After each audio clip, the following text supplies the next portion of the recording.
patut disyukuri ya, karena bagaimanapun ya ini qadanya Allah, ketetapannya Allah ya, dengan segala dinamika eh, persoalan yang kita hadapi patut disyukuri.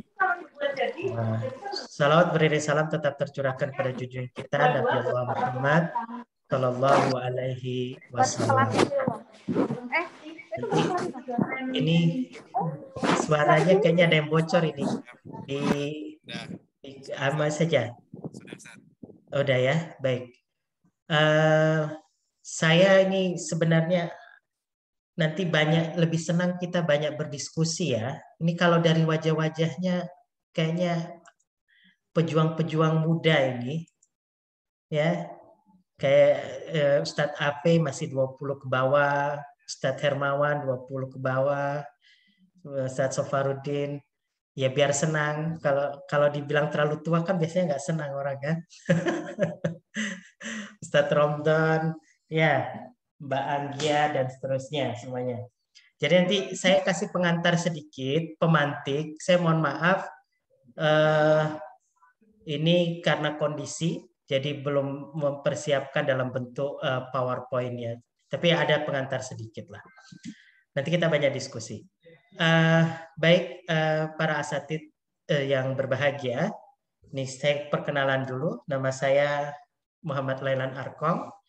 Ya saya memang tinggal di Jogja karena memang dulu sekolahnya tamat SD dari Medan, saya di Jogja di Muallimin, SMP-nya Sanawiyah Aliyahnya, lalu S1 di Universitas Negeri Yogyakarta di bidang teknologi pendidikan, lalu S2-nya di Universitas 11 Maret Surakarta di teknologi pendidikan, dan yang terakhir saya di UIN di bidang pendidikan Islam. Nah, saat ini saya dulu pernah diamanahkan di Muallimin menjadi kepala bidang kurikulum, lalu juga pernah jadi musrif, pernah juga jadi guru, pernah juga jadi wakil direktur bidang kurikulum. Nah, alhamdulillah sejak 2020 bulan November saya sudah purna tugas dari Muallimin. Jadi saya sudah purna amanah dari Muallimin sehingga saya bertugas di tempat yang baru di Universitas Ahmad Dahlan.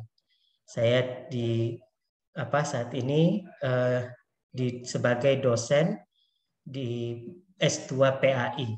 Jadi S2 Pendidikan Agama Islam. Baik, itu perkenalannya. Saya sama Afi satu angkatan. Jadi kok langsung kaget Ustadz Afi-nya. Jadi eh, itu supaya makin mempererat. Jadi nanti kalau kamu ke Jogja bisa juga kita silaturahmi.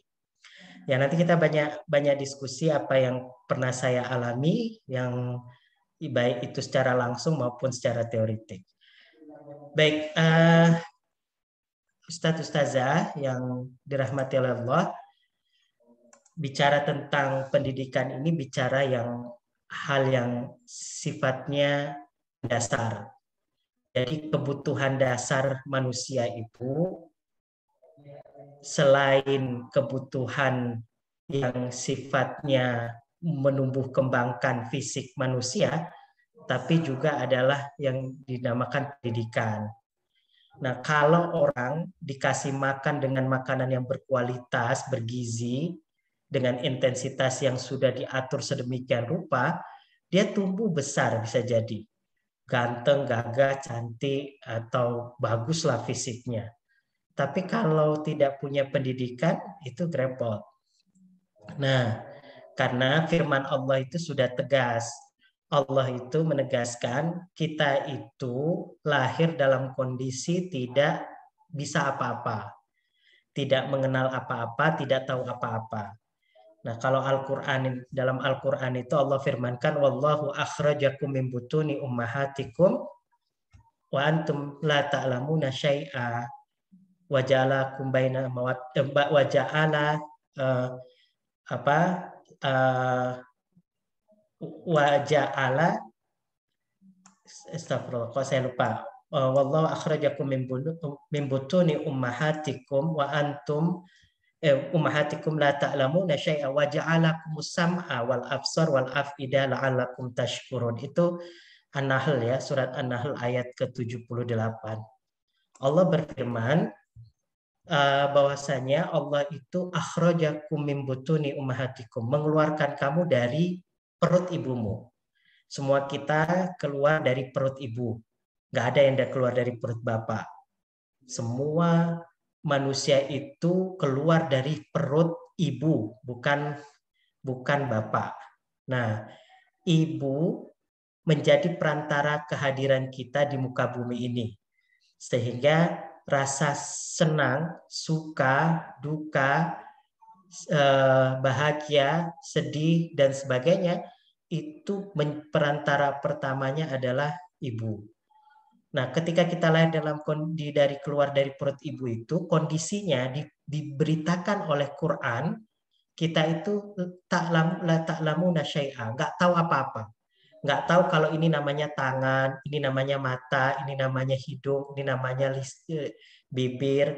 Di tubuh kita saja kita nggak kenal, nggak tahu. Apalagi kita tidak mengenal siapa ibu, siapa ayah, siapa kakak, siapa, semua kita nggak tahu apa-apa. Nah, nggak tahu, tapi Allah kasih potensi. Ja'alaku sam'a wal absar wal af'idah. Setiap orang yang lahir di muka bumi ini, Allah kasih 3 potensi. Potensi sam'a, pendengaran, absor, penglihatan, af'idah, yakni potensi hati. Jadi, Mas Hermawan, mohon maaf, ini Ustadz ya, saya nggak sopan nyebutnya. Ustadz Hermawan, Ustadz Zakaria, Ustadz Sofa, Ustadz Romdon, Ustadz Afe, Ustazah Hunur, Ustazah apa nih, Ustazah Luzia, dan sebagainya. Mohon maaf saya tidak bisa sebut satu-satu. Itu lahir dari perut ibu dalam kondisi tidak tahu menahu. Nah, tapi walaupun kita lahir di tempat yang berbeda, di negara manapun kita lahir, tapi Allah kasih potensi 3. Sam'a, absor, af'idah. Nah, 3 potensi inilah perlu dilatih, dididik, dibina, diasah dalam satu lingkup yang bernama pendidikan. Maka ketika kita kecil, kan mulai itu orang tua mengajarkan tentang bahasa, bagaimana motorik halus, motorik kasar. Ya, awalnya kita mengambil pena, benda-benda, lihatlah anak bayi, lihatlah anak Ustadz Afe itu yang masih usia berapa Ustadz Afe? 2 tahun? Kurang. Oh ya, 2. Jadi dia ngambil barang itu masih begini-begini, saking motoriknya belum terbentuk dengan baik. Megang pena pun dia masih begini. Nah, itu perlu dilatih. Latihnya, dibinanya itu dengan pendidikan. Nah, siapa yang mendidik? Ya ayahnya, ya ibunya. Nah, pendidikan itu sejatinya kebutuhan asasi, kebutuhan yang mendasar yang harus tercukupi bagi manusia. Nah, apa saja yang berkembang? Yang berkembang itu tumbuh kembang. Kita mengenal tumbuh kembang. Tumbuh itu artinya yang secara fisik, yang berkembang. Jadi manusia itu tadi lahir 3 kilo, lama-lama dia, Ustadz Sofarudin berapa kilo sekarang? 100 kilo. Nah, dari 3 kilo jadi 100 misalnya. Wah, enggak lah. Ya, misalnya jadi 70 kilo, 60 kilo, kan luar biasa. Tumbuh kembang. Nah, yang tumbuh dari tingginya sekian senti menjadi berapa? 180 misalnya. Dari lingkar pinggangnya sekian menjadi lingkar pinggang sekian. Kan banyak. Tumbuh kembang. Nah, kalau itu tidak diperhatikan, dilatih, dibina, itu sulit. Maka tidak bisa hidup berperan dalam kehidupan ini. Nah, para asatid perlu difahami, pendidikan itu kebutuhan dasar. Bagi siapa? Bagi semua. Nah, apa saja yang tumbuh kembang? Fisiknya, mentalnya. Kita meyakini dalam Islam, Allah itu menciptakan manusia dari dua unsur. Unsur pertama fisik dan unsur kedua non-fisik. Dalam hal ini, fisik itu yang tampak anatomi tubuh kita secara fisiologis, dan juga non-fisik itu ruh. Ya, dalam Islam yang tumbuh itu dua aspek, ya kan? Nah, dua aspek ini harus dilatih, dididik, dibina dalam rangka pendidikan. Jadi, tidak hanya memperhatikan tumbuh kembang anak secara fisik, tapi secara non-fisik terabaikan. Itu tidak boleh dalam Islam.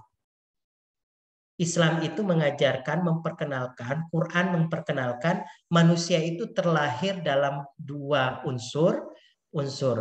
Maka ketika pada usia bulan ketiga, ketika dalam dalam kandungan ibu, ruh kita itu ditiupkan Allah. Tumbuhlah kita mulai dari situ. Nah, maka ada istilahnya, karena ada non-fisiknya, kita ini dipengaruhi dari dua aspek itu. Ada orang yang fisiknya gagah, besar, tinggi, tapi penakut, mentalnya ciut. Dia orang yang pribadinya yang kerdil begitulah. Itu kenapa? Yaitu dipengaruhi oleh dorongan perkembangan non-fisik. Bisa saja dia dulu waktu ibu bapaknya terlalu banyak overprotective, banyak menakutkan anak-anaknya. Anaknya sedikit mau bergerak, ada hantu. Nanti habis itu mau ngambil ini, ada pocong katanya. Mau ngambil piring, ada nenek lampir.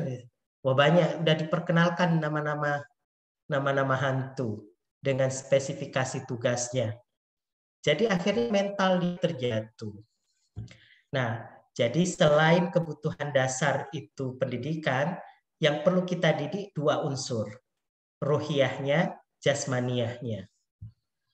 Itu ya, itu yang kedua. Yang ketiga, kenapa harus dididik? Ya, kenapa kita harus mendidik? Jelas Al-Quran menyebutkan peran dan fungsi manusia diciptakan. Ketika diskusi Allah dengan malaikat, Allah menegaskan kepada malaikat peranan manusia itu, wa idz qala rabbuka lil malaikati inni ja'ilun fil ardi khalifah. Jadi kata Allah, ketika Allah berfirman menyampaikan kepada malaikat, aku akan menciptakan seorang khalifah. Lalu kan terjadi perdebatan, atau bukan perdebatan, diskusi lah ya, antara Allah dan malaikat. Kata kata malaikat, nanti yasfikut dima, ya kan? Mereka itu nanti bertumpah darah, berkelahi. Tapi kan Allah kunci dengan sambungan ayatnya, aku lebih tahu. Wa idz qala rabbuka lil malaikati inni ja'ilun fil ardi khalifah, ya. Terus qalu ataj'alu fiha may yufsidu fiha wa yasfikud dima wa nahnu nusabbihu bihamdika wa nuqaddisu lak qala inni a'lamu ma la ta'lamu. Kata Allah. Allah itu sudah mempersiapkan. Walaupun malaikat bilang nanti berkelahi, bertumpah darah. Kami ini ya Allah, malaikat bertasbih ke kamu. Sudah, kata Allah, aku kan lebih tahu. Nah, ngapain kita dididik? Kalau pertanyaannya, pendidikan itu peranannya apa? Untuk berperan menjadi khalifah. Allah sudah sediakan kita bumi. Bumi ini kita jaga karena kita khalifahnya. Allah sudah kesediakan kita anak keturunan. Keturunan itu yang kita jaga karena khalifahnya kita. Allah sudah kasih kita harta, rezeki, dan segala sesuatunya. untuk dikelola dengan secara baik, dimanfaatkan sedemikian rupa dengan baik karena kita khalifahnya. Allah menciptakan pondok pesantren Abu Dzar Al-Ghifari, ya, untuk apa? Untuk mendidik anak-anak didik itu. Siapa khalifahnya? Ya guru-guru ini. Ustadz Alfe, Ustadz Hermawan, Ustazah Anggia, Ustadz Romdon, Ustadz Safarudin, Ustazah Iis, dan Ustadz-Ustazah yang lain yang khalifahnya.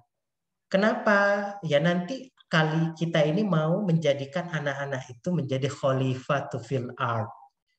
Menjadi khalifah. Jadi kata kuncinya, Ustadz, Ustazah, pertama pendidikan itu kebutuhan dasar, asasi. Yang kedua, manusia itu tumbuh dari dua unsur. Yang ketiga, manusia itu punya potensi. Yang keempat, tujuan pendidikan itu adalah untuk berperan menjadi khalifatul fil ard. Nah, maka kita pendidik harus luhur betul niatnya. Hati-hati. Kalau mau jadi pendidik itu, ya, betul-betul bersih hatinya. Jangan terjebak karena ingin menggapai yang sifatnya sementara, yang sifatnya material, yang sifatnya masih pada aspek duniawiyah saja. Kalau kita bekerja di dunia pendidikan, kita harus berpegang pada nilai-nilai luhur, nilai-nilai yang suci, yang mulia, yang dijunjung. Maka kita selaku guru ya banyak dong. Banyak menjaga diri, hati kita, supaya jangan sampai kita terjebak menjadi guru yang menyesatkan. Justru dengan hadirnya kita, membuat anak-anak kita itu tidak tumbuh kembang secara baik, tidak bisa berperan menjadi khalifah fil art. Ya nauzubillah. Nah, kalau bicara pendidik, tema kita kan membangun pendidik ya. Saya tidak ingin terlalu banyak berteori. Apalagi kalau kita bicara kategori pendidik yang baik sesuai pasal-pasal dalam undang-undang. Ya, kalau secara administratif kenegaraan selesai, guru yang baik itu adalah yang sertifikasi dengan 3 kategori, gitu, dengan rentetan yang kriteria-kriteria dan indikator yang sudah ditetapkan. Terlepas dari itu, ya, saya tidak ingin kita terjebak tidak terjebak pada ranah itu. Tapi yang perlu difahami Ustadz Hermawan, Ustadz Afif, Ustadz Romdan, Ustadz Sofar, Mbak Ustazah Anggia, Ustazah Iis, Ustazah Aina, Ustazah Lia. Ini Lia dan Wahyu ini suami istri apa satu saudara kembar? Lia Wahyu. Karena koneksi, Ustaz. Oh, koneksi saya kira. Ini Aina. Aina berarti kalau Aina di mana tuh? Aina. Jadi dan para ustadz yang lain ya harus dipahami Anda itu sudah menekatkan membulatkan diri untuk berkhidmat di dunia pendidikan. Maka kalau sudah menetapkan diri untuk berkhidmat di dunia pendidikan, pantaskan diri kita itu menjadi seorang pendidik yang luhur. Ya, jadi nggak hanya terjebak kepada hal-hal yang sifatnya teknik, tapi dibangun dulu ruhnya. Yang kita bangun ini adalah calon-calon pemimpin besar. Ini kita berinvestasi dunia akhirat. Siapa yang nggak bangga lihat muridnya lebih jago daripada gurunya? Lebih terkenal, hebat dengan harum namanya, dengan kualitas keilmuannya. Siapa yang nggak bangga? Saya sempat sih ngajar Ustadz Afe, sedikit aja Tapi lihat beliau sudah tampil bagus itu kan jauh lebih. Kita tuh senang, bangga. Kalau kita bisa melahirkan anak generasi yang baik, mereka berbuat baik, berperan fungsi sebagai khalifatul fil ard secara benar, siapa yang mendapatkan pahalanya kalau nggak kita? Nah, Ustadz, Ustazah, hal yang paling mendasar terjadi dunia. Ketika kita berbicara menjadi pendidik yang berkualitas, yang unggul, yang hebat, maka perbaharuilah niatnya. Banyak kadang-kadang karena dalam proses kehidupan tiba-tiba kita agak bergeser niatnya. Diinikan lagi, dirubah lagi, diluruskan lagi. Wajar sih kadang-kadang kita lupa, kadang-kadang kita khilaf, itu wajar. Apalagi dengan tuntutan tantangan yang ada, akhir-akhirnya kita agak terjebak pada satu perilaku yang tidak baik. Tapi kalau kita mau meluruskannya lagi, tajdi dunia, perbarui terus. Tadi Ustadz Hermawan nyampaikan MBS, ini MBS apa pondok sih namanya, Ustadz? Secara resmi Pondok Pesantren Muhammadiyah Abu Zar Al-Ghifari, Ustaz. Oke, baik. Pondok Pesantren Abu Zar Al-Ghifari tadi Ustadz Hermawan katakan baru 2 tahun. Justru malah 2 tahun itu momentum yang paling enak. Karena yang berarti kalian ini as-sabiqun al-awwalun. Orang-orang yang pertama, yang mewarnai, yang menciptakan, yang membentuk budaya-budaya. Budaya baru, budaya yang sehat, budaya yang produktif, budaya yang berkualitas. Tapi kalau lama seperti mualimin yang udah ratusan tahun, itu diintervensi dengan ilmu pengetahuan, diskenariokan dengan segala strategi, itu nggak mudah karena udah puluhan tahun berdiri. Nah, mirip seperti kita mengubah pemahaman kakek nenek kita yang usianya 70-80 tahun. Itu kan nggak mungkin. Mungkin sih mungkin, tapi sulit sekali. Ya, tapi ya begitu. Maka beruntung Ustadz Hermawan dan teman-teman sudah bisa menjadi asabiqunal awwalun dalam mengembangkan. Tapi ingat, mafhum mukhalafahnya, kalau kamu bisa menciptakan budaya sehat, produktif, baik tadi secara benar, tapi kalau ternyata kamu yang menciptakan buruk, nah itu ada amal jariah, ada dosa jariahnya juga itu. Hati-hati. Dan nama kamu juga yang akan terseret. Ya, terseret yang terus-menerus. Kalau kita merugikan orang dari segi material, gampang. Kita ganti materinya, selesai. Tapi kalau kita rusak secara moral, apa mau ganti pakai moral baru? Kan enggak. Ya, sulit. Ustadz, ya saya bisa merasakan ya. Saya nyantri di Mualimin itu sejak tahun 96, tamat 2002. Lalu menjadi musyrif 2003 sampai 2006. Lalu saya jadi guru, saya di Mualimin lama lah. Prosesnya dari siswa pernah, musyrif pernah, guru pernah, kepala urusan pernah, lalu jadi direksi pernah gitu ya. Dan lama itu, dalam puluhan tahun itu. Nah, pengalaman yang saya rasakan, dan yang saya pahami dari ilmu yang pernah dipelajari oleh para guru-guru dan ustadz-ustadz kita itu, ya memang tidak lain tidak bukan itu pendidik yang berkualitas itu komitmen pada diri kita sendiri. Maka bersyukur kamu menjadi orang yang itu dia pendidiknya. Nah, yang kedua, dikategorikan pendidik yang berkualitas yang baik tadi, selain sudah memiliki niat yang benar dan sering memperbarui niat, Anda Ya, ya ini menguasai ilmunya itu sendiri. Ilmu tentang mendidik, ilmu tentang materi pelajarannya, ilmu memahami orang lain. Yang kita ajarin ini manusia, Ustadz, Ustazah. Kalau hewan gampang, ngeyel, tinggal kita pukul saja. Ya, lalu kalau sudah dipukul, mereka kan gampang. Kalau kambing tinggal selesai. Tapi kalau orang, anak didik kita pukul, lukanya saya sembuh seminggu 2 minggu.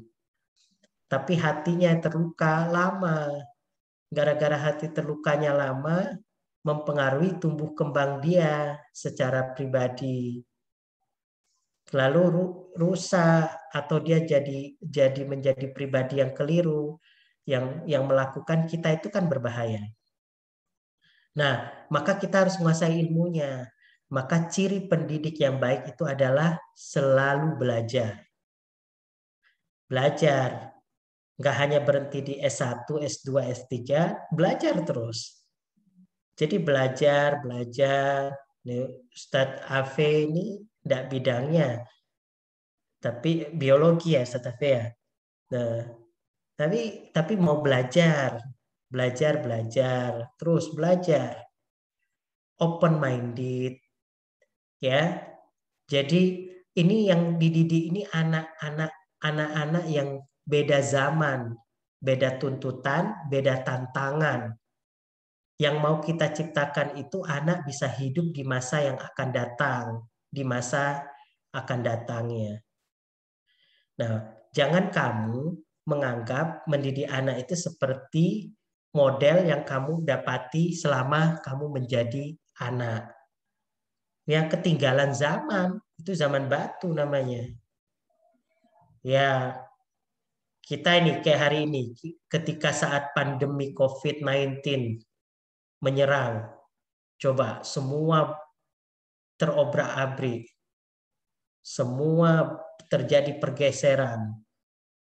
Masih aja ada yang anti terhadap online. Masih saja menganggap online itu sebuah proses yang tidak baik, tidak benar.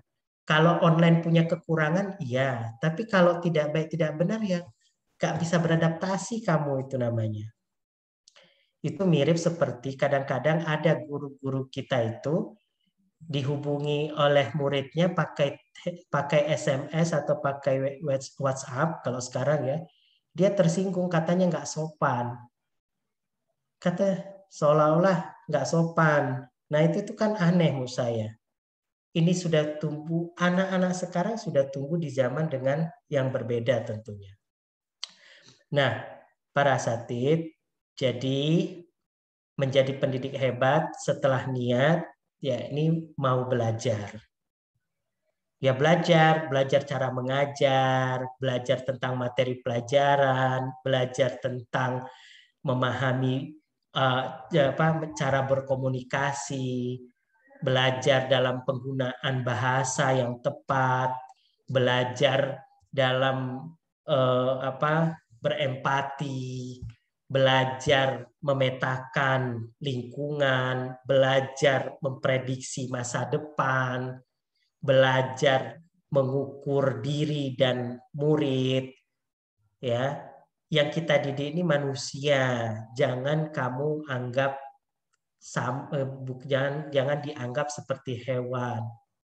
Kita mungkin di pengalaman kita masing-masing, mungkin di antara kita pernah di pondok. Lalu karena kita gaya pondok kita dulu itu kan otoriter, nggak boleh nanya, dikit-dikit kempleng, ya. Kalau sekarang kan nggak bisa begitu.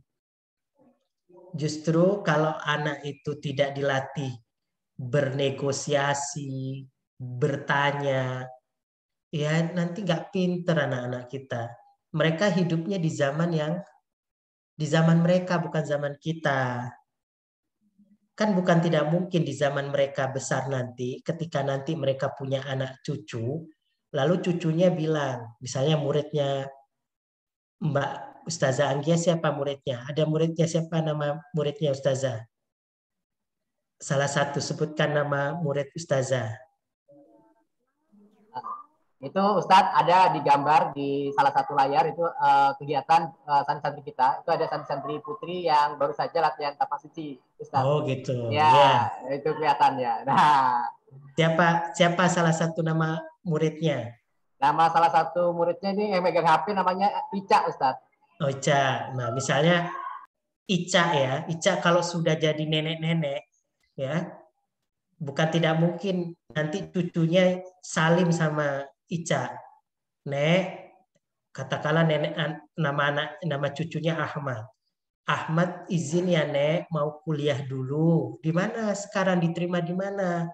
Di planet Mars, Universitas Mars University kan bisa jadi. Nah, siapa yang berpikir begitu itu? Siapa yang dulu orang nggak pernah berpikir bisa dalam satu waktu dia ini bisa melampaui dari beberapa negara.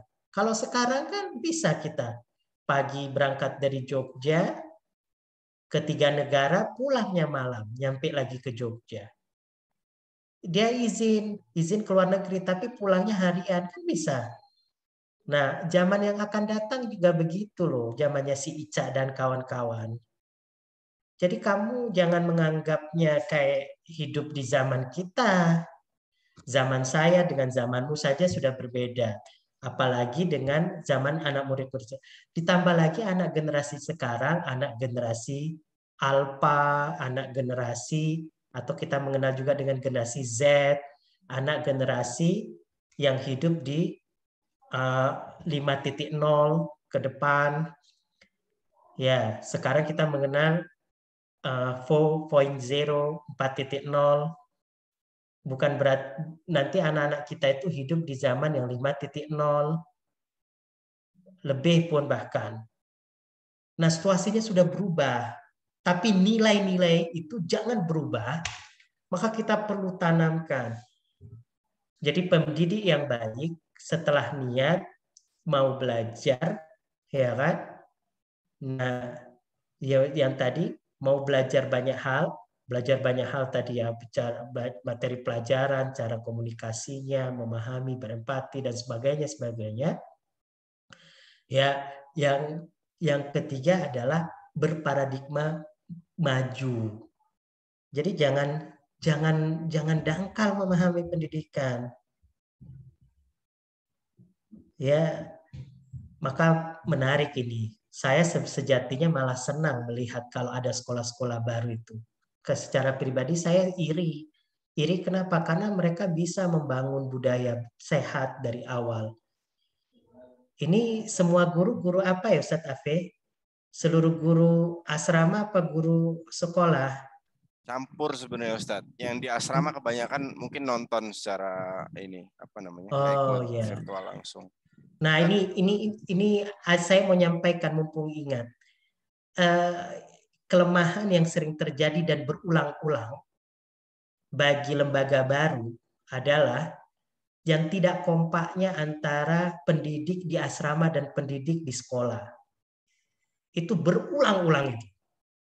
Saya udah berkali-kali secara pribadi sering di konsultasi banyak lembaga itu. Itu aneh menurut saya itu. Maka tugasnya di sini kepala sekolahnya nggak ada Ustadz Afri. Nggak ada Pak. Tapi ada perwakilannya. Ada perwakilannya. Ini Bunda Ustazah Nur. Mana Ustazah Nur? Biar saya nggak sia-sia ngobrol begini itu. Kalau cuma mau bicara teori di kuliah saja. Nah, mana Ustazahnya? Ada Ustazah Nurnya? Udah dipanggil. Tugas para pimpinan lah yang menyamakan persepsi yang sama. Guru itu tidak ada pilahnya, tidak ada dikotominya antara guru sekolah dengan guru asrama. Itu namanya kamu sudah nggak benar kalau begitu itu. Itu harus dikuatkan. Mana Ustazah Nur? Ustazah Nur dan para pimpinan harus kuat. Nggak bisa begitu itu. Harus dikuatkan. Satu frekuensi, harus satu persepsi. Karena kita kalau satu rumah, beda pandang, masa suami istri, tinggal bersama, tidur bersama, makan bersama, pergi bersama, tapi cara pandangnya, maksudnya tujuannya berbeda-beda. Kan aneh. Ini PR betul ini. Tapi ini terjadi apa enggak? Saya juga nggak tahu. Terjadi apa enggak nih? Ustaz Angkia, Ustaz Afe, Ustaz apa, dan Ustaz Sofar. Semoga tidak terjadi. Tapi kalau dilihat dari wajahnya anak-anak muda malah lebih relatif enak kalau anak muda ini. Ini siap mati kalau anak-anak muda ini. Siap berjuang. Ya. Tapi kalau yang di upgrade gini Ustadz Afe cuman yang muda-muda, yang tua-tua nggak diikutin, alamat itu. Nggak usah bermimpi menjadi lembaga hebat. Kalau yang tua dan muda itu masih ada juga perbedaan. Itu aneh tuh. Saya jadi menjadi pendidik itu ya. Nah, kalau perlu dipahami ya pendidik hebat itu adalah yang keempat adalah kamu memiliki seia sekata dalam memperlakukan peserta didik. Jangan sampai anak didik itu membaca atau mencari suaka. Misalnya dengan Ustazah Anggia perlakuannya A. Dia tahu kalau dengan Ustazah Lia lain lagi. Akhirnya dia, karena nanti Ustazah Lia paling kalau saya ngomong kayak gini paling dimarahin. Ke Ustazah Anggia sajalah, Ustazah Anggia. Akhirnya Ustazah Anggia jangan sampai. Kalaupun di antara kita ada, pasti ya dimanapun sampai kapanpun tidak bisa satu pemahaman, tapi meminimalisirlah perbedaan itu, apalagi di depan anak-anak didik kita. Nah, pendidik yang hebat itu, simpulan saya, ya kan, mentautkan antara hati, pikiran, dan perilaku sejalan. Jadi kalau kamu jago dalam teknik mengajar, tapi hatimu tidak kamu tajdidkan, repot.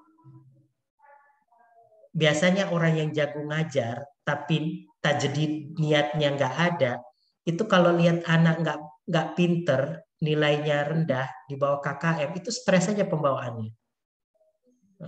Sudah stres, habis itu menghakimi anak-anak.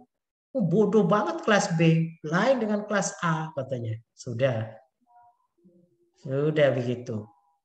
Itu yang terlalu luas. Tapi kalau orang itu ada yang jago teknik tapi perilakunya juga nggak sejalan, itu repot juga itu. Jadi tiga komponen ini seolah-olah menjadi piramida yang saling terkait. Ya, menjadi pendidik itu ya antara hati, pikiran, dan perbuatan itu sejalan, linier. Jangan sampai berbeda, apalagi kontradiktif.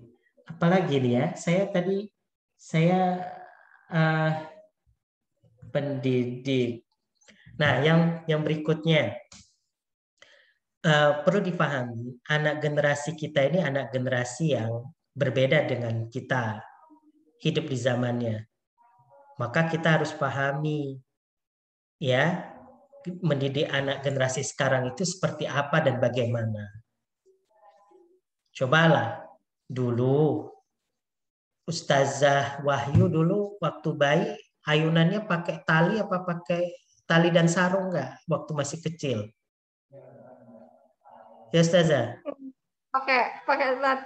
Pakai ya. Kalau sudah punya anak belum? Atau punya ponakan?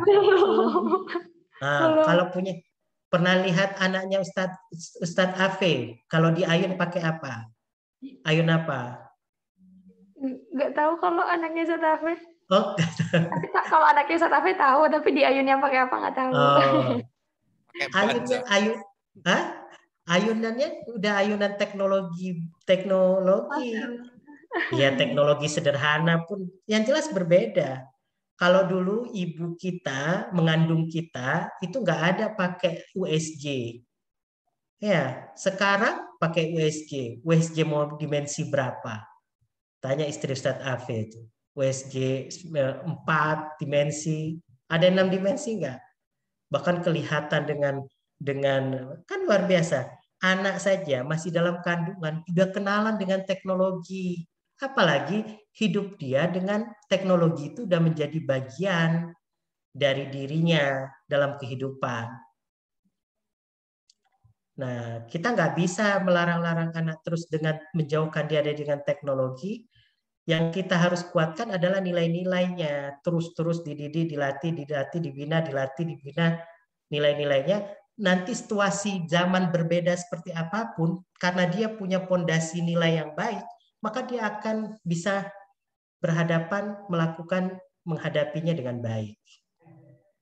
Jadi jangan terfokus dalam mendidik itu yang sifatnya simbolistik, dangkal, tatarannya kulit, begitu. Tapi kamu lupa dengan hal-hal yang pondasi. Kadang-kadang ributnya cuma masalah dilarang HP. Iya benar dilarang HP. Dilarang berinternet. Iya dilarang, ada benarnya pada saat tertentu. Kalau difahami secara utuh ya nggak benar. Mereka hidup yang sudah berbeda. Kalau orang dulu mau zaman saya ya, mau mengerjakan kuliah, tugas kuliah itu harus ke perpustakaan. Kalau sekarang, jadi tolonglah paradigma pendidikannya itu dikonstruksi dengan tanpa menggeser nilai-nilai yang mendasar tadi. Ini harus dipertemukan. Oh, ini ada Ustazah Nur. Ini Ustazah Nur. Assalamualaikum Ustazah. Diamanahi di bidang apa Ustazah Nur? Oh, masih mic-nya masih. Oh. Jadi harus dipertemukan betul itu. Nah, ini ya. Waduh, Ustadz Afe, Ustadz Hermawan terlalu lama saya pengantarnya. Tapi tiga pokok lah ya. Saya nanti kalau lama-lama jadi gaya Medannya yang keluar. Jadi repot saya. Ya. Karena saya terbawa emosi kadang-kadang Ustazah Nur. Kita ini praktisi, tapi juga akademisi. Rasanya apa ya? Bicara pendidikan itu ada geramnya, ada marahnya, ada senangnya, ada suasana batin saya kalau sudah begini nih campur aduk. Satu sisi pengen melihat kalian punya lembaga baru, rasa saya tuh pengen ikut terjun gitu loh. Wah, enak banget gitu. Tapi satu sisi kita mengukurnya itu juga berat, nggak mudah. Ya sudahlah, terlepas. Jadi kalau udah bicara pendidikan itu gelisahnya berkecamuk gitu. Kondisi kejiwaan saya itu rasanya. Jadi kadang-kadang kalau pada titik-titik tertentu akhirnya menekan. Anda perlu pahami. Jadi misalnya dalam bahasa saya jadi penekanannya terlalu tinggi. Nah, jadi tapi setidaknya dari pengantar tadi sudah 3 lah ya, 3 pokok yang saya sampaikan, bahwasanya manusia itu, pendidikan itu asasi bagi manusia, kebutuhan yang mendasar, lalu tujuan pendidikan, mengapa harus pendidikan, mengapa harus dididik, lalu cara mendidik, lalu dan 4, yang kelima, memperkenalkan sedikit tentang kondisi peserta didik kita. 5 inilah untuk kita diskusi. Gitu Ustadz Hermawan yang Setiadi, kami persilahkan. Saya kembalikan. Assalamualaikum warahmatullahi wabarakatuh. Waalaikumsalam warahmatullahi wabarakatuh. Jazakumullah khairan katsiran kepada Dr. Muhammad Dahlan Arkom, luar biasa, banyak sekali yang disampaikan ke kita, mengingatkan kembali akan filosofi pendidikan, kemudian peran tugas kita sebagai pendidik, supaya kita betul-betul menjiwai ya kita sebagai pendidik. Banyak hal, ini 5 hal bahkan yang sudah disampaikan ya, terkait bahwa pendidikan itu adalah hak asasi manusia, kemudian bagaimana cara kita mendidik, kemudian kenapa pendidikan itu penting dan sebagainya. Baik, Dr. Muhammad Dahlan Arkom. Jadi tadi sempat saya tampilkan kegiatan santri kita. Pada hari Sabtu itu kegiatan kita ekstrakurikuler, Pak Dokter. Jadi hari ini pagi sampai dengan jam 9 biasanya itu kita latihan tapak suci semua, santri bersama ustadz ustazahnya. Kemudian nanti setelah itu dilanjutkan dengan kegiatan ekstrakurikuler. Jadi nanti ada masing-masing santri diperbolehkan memilih kegiatan ekstrakurikuler sesuai dengan minat dan bakatnya, seperti itu. Jadi nanti setelah Zoom ini kita akan lanjutkan dengan ekstrakurikuler bersama santri. Jadi semua ustadz yang ada di Zoom ini semuanya juga terlibat, masing-masing juga membina eskulnya masing-masing. Ya. Saya bersama kawan-kawan itu ada di Olimpiade, nanti Ustadz Alfi ada di bulu tangkis, kemudian ada Ustadz Romdon yang di seninya, ya ada sinematografi, kemudian ada sastra dan sebagainya. Nah, jadi itu tadi yang disampaikan oleh Pak Dokter. Mungkin silakan kita beri satu orang aja ya untuk penanya untuk mewakili mungkin Ustadz Alfi atau Ustadz yang lain nanti terkait dengan apa yang sudah disampaikan oleh Pak Dokter tadi. Ya, silakan saya beri kesempatan. Silakan diaktifkan saja mikrofonnya untuk bertanya. Terima kasih. Jangan Ustadz Afe, udah biasa saya. Nanti dia juga bisa japri. Iya, benar-benar. Selain Ustadz Afe. Ya, silakan yang lain. Takut saya nanti jawab Ustadz Afe. Sulit jawab pertanyaannya. Ayo, ya. Jadi saya berharap kita banyak diskusi saja. Tadi banyak, monggo silahkan. Masih saya free kok. Silakan, Ustadz Ramdan. Wakili, Ustadz Ramdan.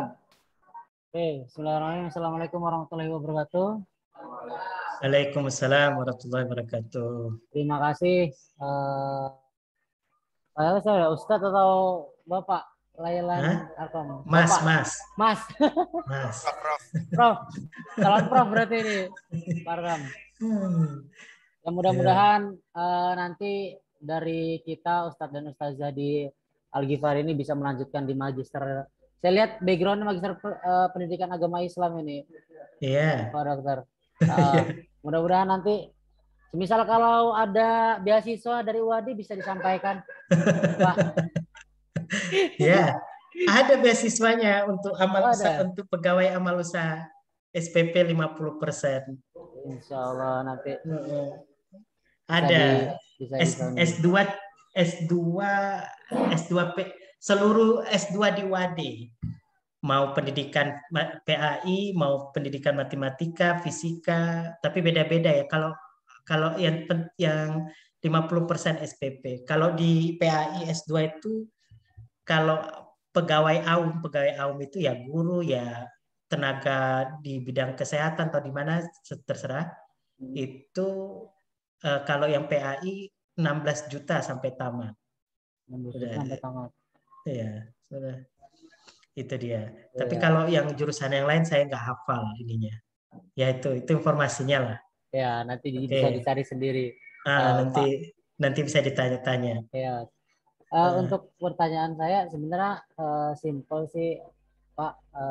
Jadi luar biasa sekali Pak Bapak Arkom, dari track recordnya dari siswa terus musrif sampai dengan pimpinan direksi tadi untuk profilnya. Nah, pertanyaan kan ini kita di sini di Al-Ghifari ini kan memang sekolah atau pondok pesantren baru, Pak. Nah, banyak trouble-trouble yang artinya justru itu SDM-nya sendiri gitu, atau dari segi manajerialnya. Nah, itu bagaimana sih cara kita untuk menghadapinya seperti itu? Atau kan biasanya karena memang masih muda-muda seperti itu, saya juga memang sedikit berewokan Pak, tapi insya Allah saya masih 24 muda. tahun.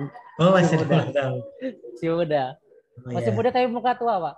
Enggak lah, Enggak ya. Ganteng kok. Oh, Nanti alhamdulillah. kalau eh, Jadi itu kadang kan kita yang muda-muda ini memang inginnya cepat begitu kan, lari, artinya setiap program harus dijalankan dengan memang kita sudah buat program, tapi memang secara komunikasi karena memang kita punya idealis sendiri mungkin seperti itu. Jadi ada beberapa hal program-program yang bersinggungan dengan artinya senior seperti itu, Pak. Nah itu bagaimana cara kita yang baik itu yang muda maupun yang senior itu untuk berkomunikasinya seperti itu, Pak. Karena jujur pribadi saya pun secara tidak langsung tanpa saya sadari mungkin ada beberapa para penyampaian yang kurang pas seperti itu, Pak. Mohon bimbingan juga Pak Lailan Arkom. Seperti itu. Terima kasih. sama-sama. Gimana Ustadz Hermawan? Langsung apa gimana? Pak, silakan langsung saja Pak. Terima kasih. Oh ya, makasih. Baik. Terima kasih Ustadz Romdon yang muda mendunia, ya. Jadi Ustadz Ramdan, kayaknya kan lembaga baru kan nggak ada yang senior, walaupun usianya tua kan tetap aja masih junior semua ya, harusnya. Jadi senior itu senior dalam pengalaman, dalam keilmuan, senior dalam usia. Ya, tapi kalau di Pondok Al-Ghifari kan baru 2 tahun, walaupun dia usianya tua, tapi sejatinya sebenarnya dia belum dikategorikan senior. Tapi kalau secara usia mungkin dia senior. Kalau bicara senior junior, kamu tidak usah terjebak dengan itu. Sampai ujung dunia ini selesai pun bicara tentang senior junior itu nggak selesai-selesai. Yang perlu kamu pahami, anggap apa saja, dijadikan saja itu sudah ketetapan qadha-nya Allah, sudah takdirnya itu. Nah, sekarang solusinya gimana? Solusinya kita saja yang berperan pandai membangun komunikasi. Kita tahu, kita cermati pola senior yang usianya senior itu seperti apa. Pakai seninya saja, seni komunikasi, seni pendekatan. Ustadz Romdon kalau lagi pengen sesuatu dengan ibu, walaupun usianya sudah 24, kan boleh bertingkah kayak anak 2 tahun, toh? Oh, ibu apa? Panggil ibu apa mama, mami? Atau panggil siapa? Mama. Bunda. Bunda. Oh, bunda. Seperti anak kecil. Itu senang sekali tuh ibu itu sama kamu itu. Dia tahu kamu besar. Jadi kamu saranin apa, kamu minta apa saja pasti dia ikutin. Gampang kalau senior itu. Ya. Tinggal pandai-pandai saja ngambil hatinya. Oh ya Ustaz. Oh. Ya. Pokoknya jangan salah-salah niat juga. Mendekatinya karena kamu pengen sesuatu yang niat yang salah itu jangan. Maksudnya kita ini punya ide bagus, kekinian, tapi karena usia senior ini kadang-kadang nggak nyampe, nggak bisa kita jelaskan, lalu kita pendekatan aja. Ya, cara komunikasi itu seninya, itu nikmatnya berkomunikasi, bersosialisasi, bernegosiasi. Ya, jadi enak kita. Kalau kamu sudah pandai memilah begitu, insya Allah di rumah tangga nanti kamu bisa begitu. Ya, jadi jangan dibilang berumah tangga langsung tersenyum Ramadan ini. Langsung sepertinya berharap sekali cepat nikah ini kayaknya dari senyumannya. Ya, lalu ya kamu pandai-pandai saja lah komunikasi. Itu perusahaan komunikasi sebenarnya. Ya sepele. Tapi ada yang memang keras banget, itu ada. Ya cobaan-cobaan aja itu. Kalau udah coba, dia dianggap aja dia, ya sudah, nggak usah terlalu dimasukkan ke hati. Ya, jangan membuat kita jadi patah semangat. Biarin aja. Kan nanti yang senior nggak lama juga mati. Ya kan? Mas, walaupun kalau bicara mati nggak harus senior loh, Ustadz Ramdan. Udah santai aja. Ya minimal nanti dia sakit gitu kan. Maksud saya nggak usah dibahas panas-panas. Lawang kita di lingkungan manapun nanti akan berhadapan begitu. Akhirnya ujung-ujungnya balik ke nilai niat luhur kita. Kita wajah aja pandang anak-anak, pandang wajah anak-anak kita itu.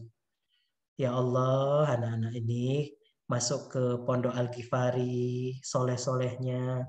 Lihat dia jadi kuat kita. Mirip seperti suami istri, kalau sudah lagi bertikai, lihat pandang anaknya, wajah anaknya, dia langsung mau tetap bertahan. Ya, pernah dengar istilah mawaddah ya? Sakinah, mawaddah, warahmah. Bukan berarti Ustadz Ramdan menikah dengan si Sakinah, si Rahmah, dan si mawaddah. Bukan 3 begitu. Saya mawaddah itu arti bahasanya kan adalah kosong. Jadi kekosongan, kekurangan, kelemahan, keburukan, kejelekan yang ada di istri kita, itu kita lapang-lapangkan selapang-lapangnya. Tak bertepi, tak berujung itu. Begitu juga ketika kelemahannya suami, kekurangan jeleknya suami itu dimunculkan sikap mawaddah oleh istri. Dia lapang sekali. Tak berkesudahan, tak bertepi. Sudah. Pakai amalan mawaddah. Amalan mawaddah itu adalah kamu melapangkan betul itu. Biar sehat. Biar kita sehat secara mental, sehat secara fisik, kita juga bisa niat kita tetap jalan. Ya, saya paham. Anak muda itu sifatnya menggebu dan pengennya cepat. Tapi kan dalam dunia kerja kan kamu bukan di dunia kampus seperti di UKM yang jarak usianya nggak jauh beda dengan kamu. Ini kamu sudah di universitas kehidupan, Bung. Ya, universitas kehidupan itu dengan segala seninya, dengan segala situasinya. Ya sudah dihadapin. Ya, jadikan ini saja. Saya bilang jadikan menyadari ini adalah qada Allah, lalu seninya kita cari dengan berbagai cara. Cara komunikasi, pendekatan, negosiasi. Bila perlu rame-rame. Nanti yang senior itu kalian datang rame-rame ke rumahnya, bawa dia buah.